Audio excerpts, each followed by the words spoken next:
દાખલા નંબર 5 જે રકમ છે કે નીચેના દરેકના અવિભાજ્ય અવયવ પાડી તેના ગુણાકારને ઘાત સ્વરૂપે લખો.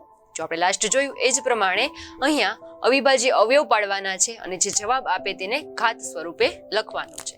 તો સૌપ્રથમ રકમ છે 648 એ બેકી સંખ્યા છે, તો આપણે પ્રથમ 2 વડે ભાગ ચલાવીશું. 648 ને 2 વડે ભાગીએ જે થશે 2 3 6, 2 2 4 અને 2 4 8. ફરીથી 2 વડે ભાગ ચલાવીએ. 2 1 2, 3 માંથી 2 જાય તો વધશે 1, 2 6 12 અને 2 2 4. ફરીથી 2 વડે 2 8 16 ને 2 1 2. હવે 81 છે તે એકી સંખ્યા છે, તો આપણે 3 વડે ભાગ ચલાવીએ. 3 2 6 અને 3 7 21. 27 છે તો 3 ના ટેબલમાં 27 આવે. 3 9 27, 3 3 9 અને 3 1 3. તો આ છે 648 ના અવયવો, જેમાં 2 છે એ 3 વાર છે અને 3 છે એ 4 વાર છે.